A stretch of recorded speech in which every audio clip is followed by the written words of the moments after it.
What up, what up, what up? Okay, I know I just popped back up in here like I haven't been gone for a hot minute, but I promise I have reason. So I told myself that if I was not feeling super inspired, then I was not going to force myself to just throw something out just to be in y'all's face.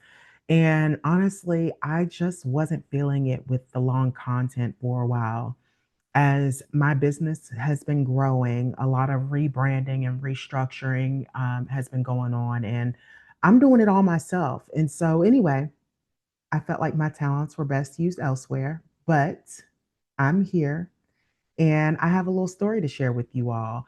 I find that a lot of my clients are considering plant medicine. And as someone who has been working with ayahuasca, iboga, psilocybin, bufo, hype, I've done a lot of plants. I felt compelled to share my first experience with you all. So, if you are new here, my name is Megan. So, I have a very interesting story with ayahuasca. The very first time that I did ayahuasca was in December of 2020. And since then, I have done more or less 20 ceremonies. And with ayahuasca, within the past 4 years, or no, past 3 years, I have since added other plants into my arsenal. So 2020 was an interesting year for me.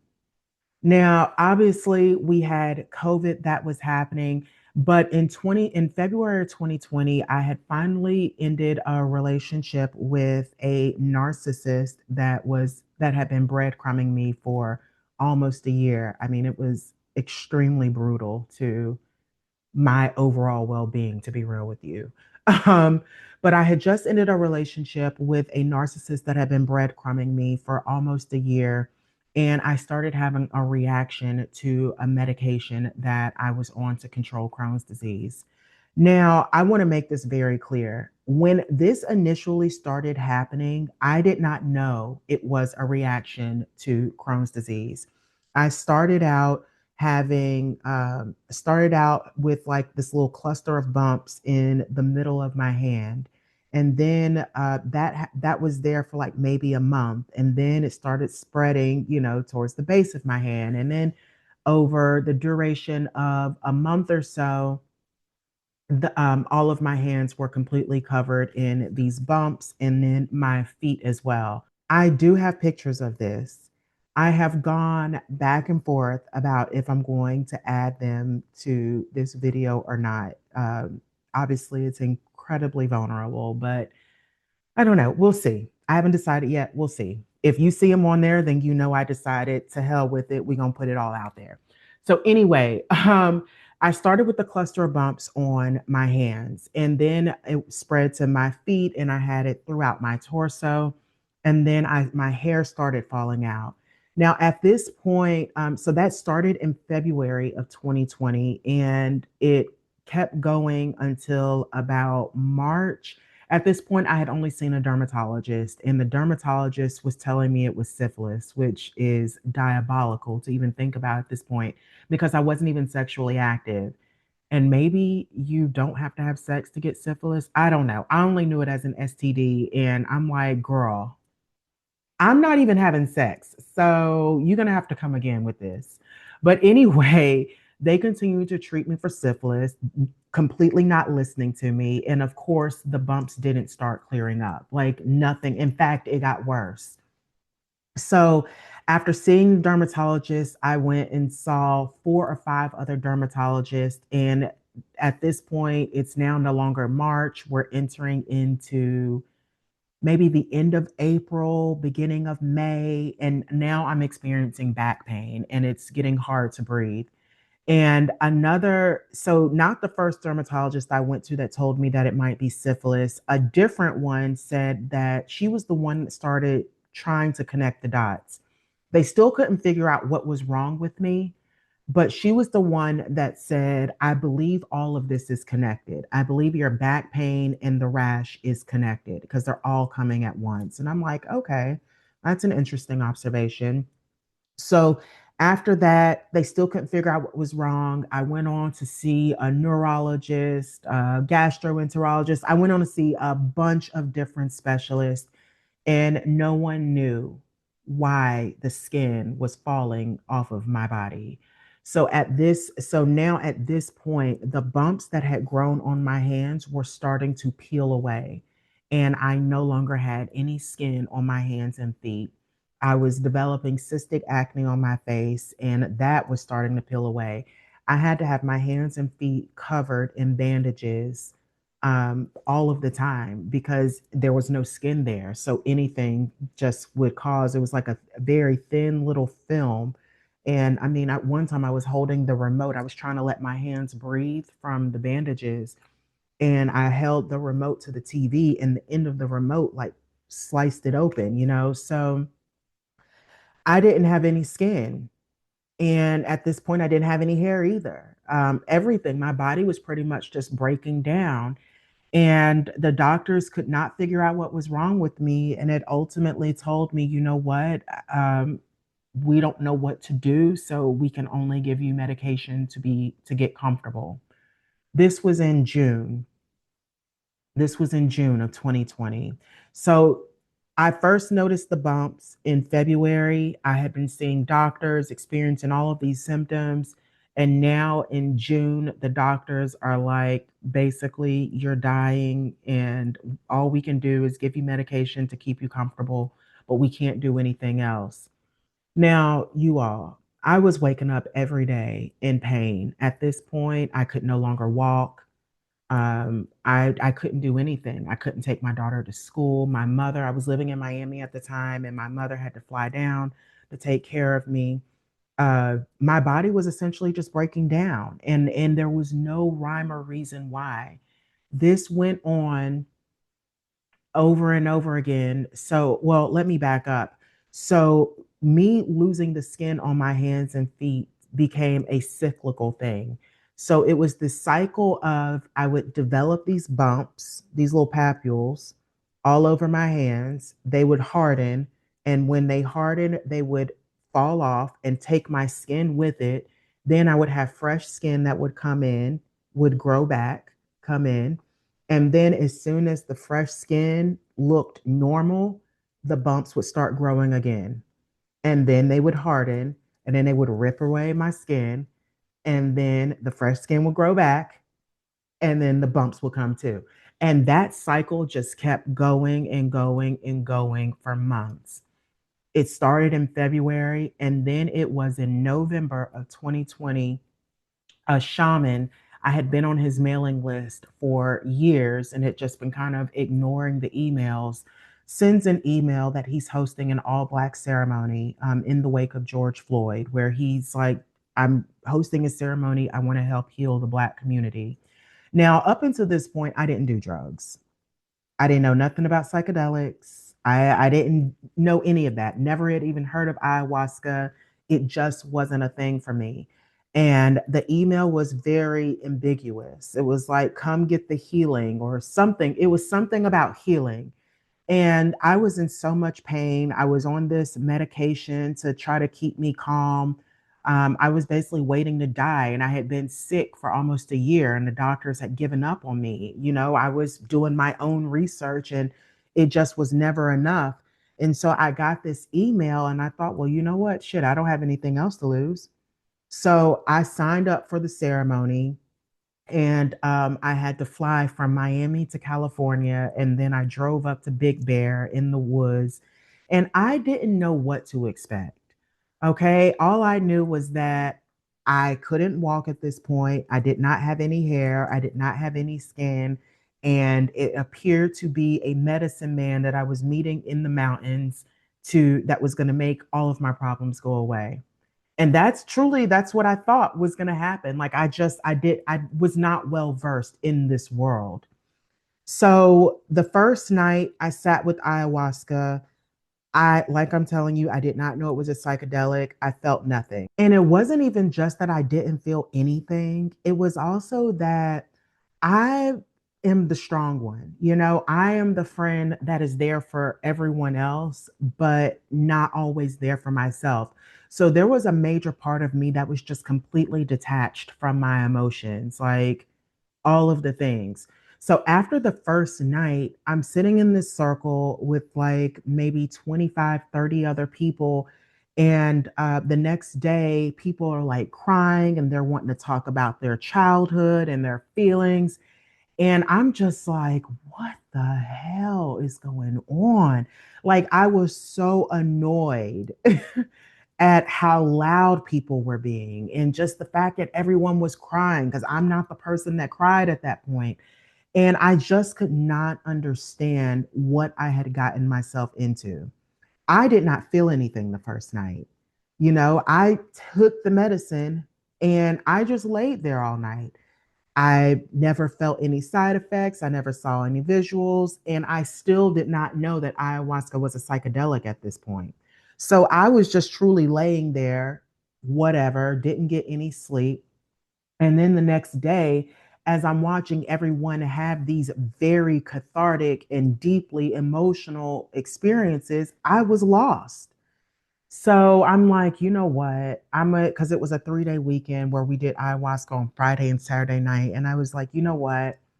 I'm gonna do it again tonight and I'm just gonna chalk it up. I didn't pay anything to get here. I'm just gonna chalk it up where whatever. It just didn't work for me. So that Saturday I take ayahuasca and I'm like laying there and I'm like, I'm just gonna get some sleep. I'm gonna go to sleep this time. And as I'm laying there and I'm thinking I'm going to go to sleep, the medicine starts kicking in. And I start seeing visuals of the very first heartbreak that I ever went through. And it was my first boyfriend. He was my first love, my first everything. And a new girl had moved into the neighborhood and he broke up with me after a year and a half of dating to go be with the new girl. I was like 15 or 16 years old. But that image came up, and I immediately started feeling the pain in my heart that I felt the day that he ended it.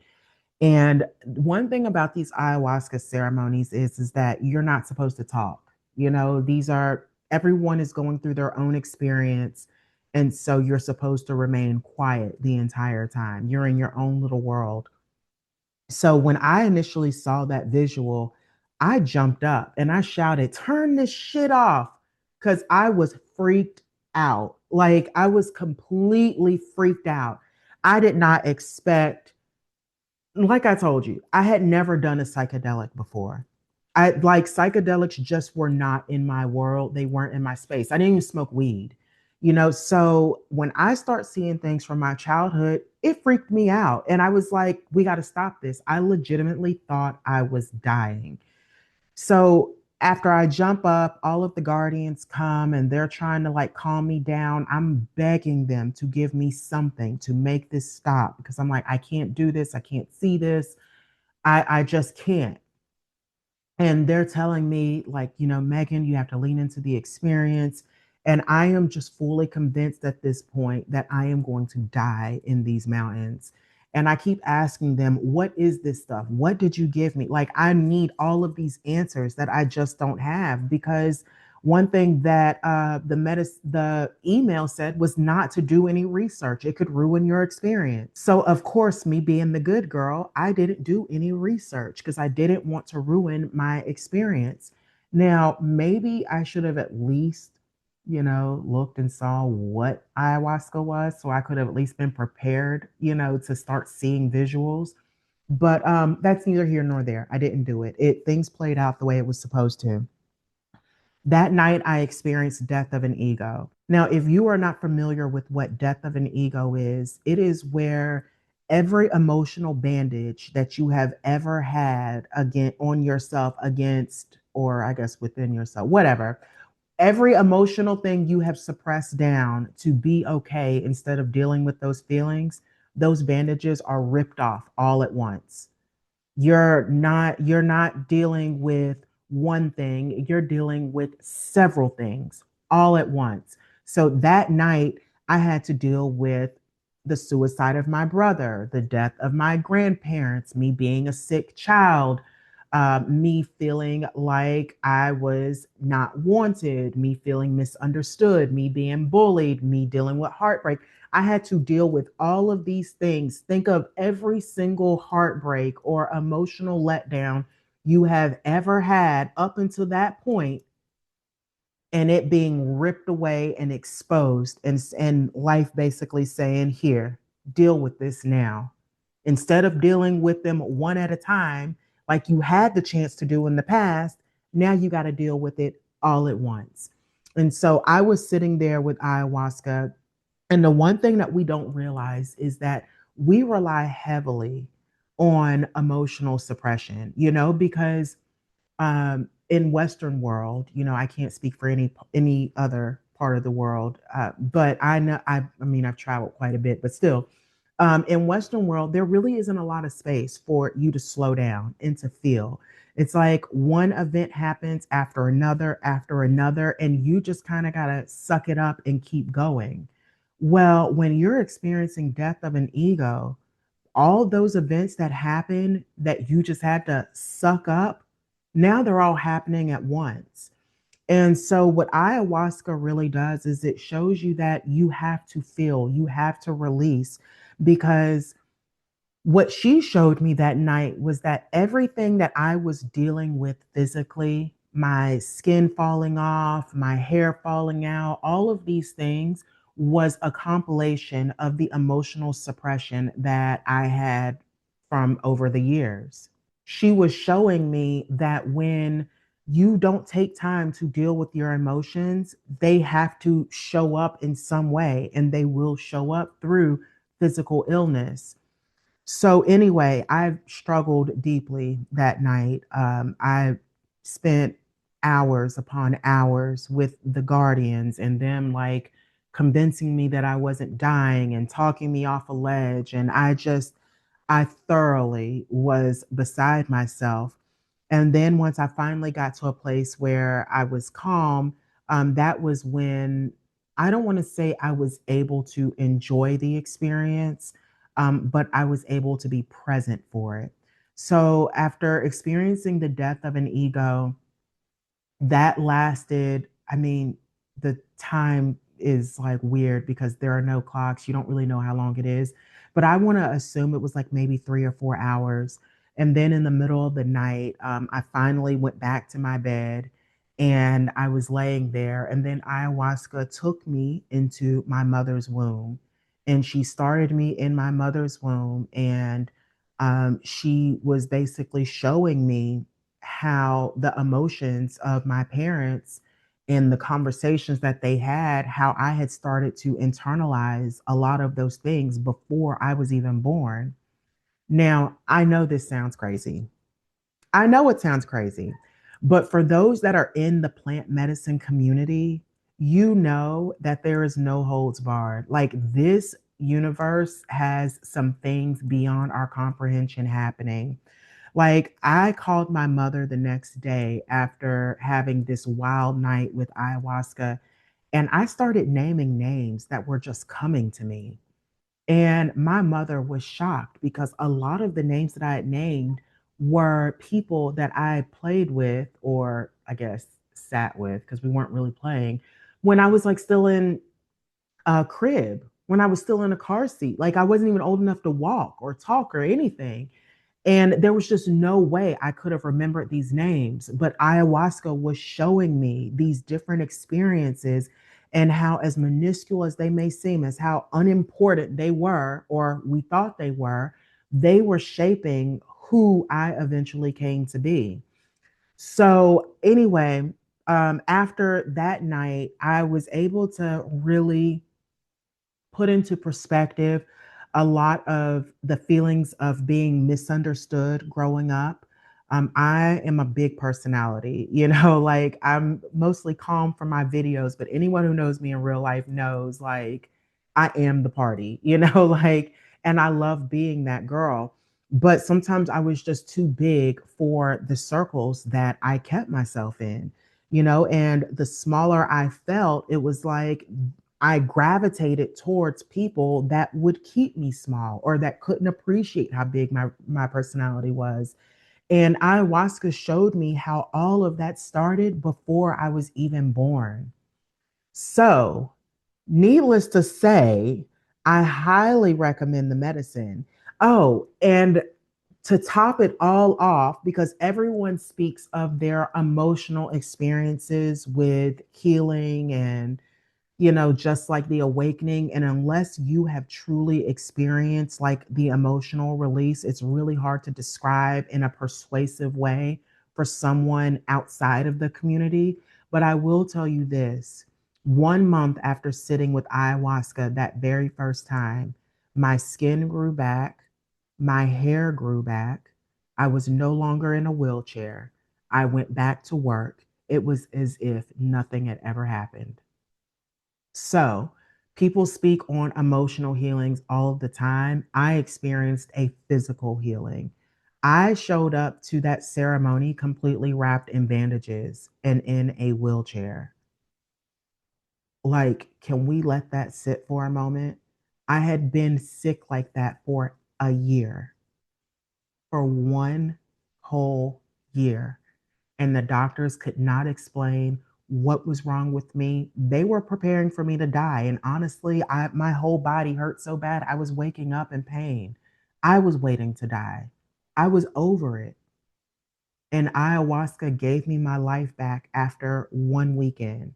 So if you are considering to sit with the plant, now obviously everyone's experience is different, but if you are considering to sit with ayahuasca, you have to make sure that you are prepared for whatever may come up, because it may be something simple like, your mom ignored you. Well, I don't want to call it simple because that's a serious thing. But you could be dealing with moments like your mom ignoring you or your dad not paying attention to you, those moments that you thought that weren't that big of a deal. Or you could be dealing with something as heavy as death of an ego. So you have to truly emotionally be prepared for whatever Mama Aya wants to show you. But the most important thing to understand is that Aya is never going to give you more than what you can handle. If anything, she is going to stretch your capacity to hold, because that's how we grow. We think that we can only handle this much, and then Aya gives us this much, and it initially it hurts. I think of it as like a rubber band. Initially it hurts to be like stretched because it feels unfamiliar, but eventually that stretched part becomes normal. Did I make sense? I hope y'all got me. Anyway, so yeah, so you just have to really stop and think, like, whenever it comes to growth, you are going to be stretched to your limits. When I was experiencing death of an ego, I thought I was dying. You ask any of the shamans that were there that night, the guardians, and they will tell you I was cursing everybody out. I was threatening to sue them. I was telling them how my mama was going to come after them. Look, I'm over here trying to impress the fear of my mama on them. I mean, like, I truly thought I was dying, because in order to grow, there is a certain death that has to come from that. The old parts of you, the old versions of you that no longer are beneficial to your evolution, they have to die first. And you can heed the warning signs, like have those conversations that need to be had, feel those feelings that need to be felt, or you can ignore it all. And then that death is going to be a painful one. My death was painful because I had been ignoring all of the red flags that were waving along the way. And then I had finally hit a brick wall where everything that I was unconsciously running from, I was now staring at.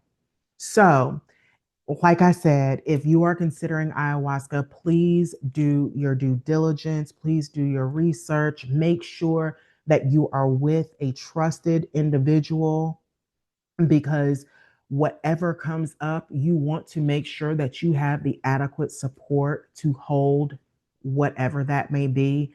And I have heard of horror stories where people are they find themselves in interesting interesting places. If you work with me one on one, I can totally recommend you to some great shamans that offer this sacred medicine.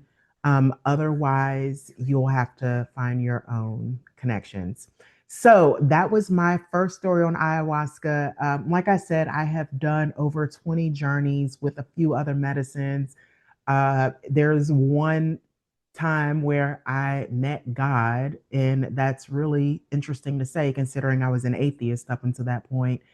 So let me know in the comments if you want to hear more stories of my interactions on plant medicine and in healing, in my own healing journey. And until next time, I will see you later.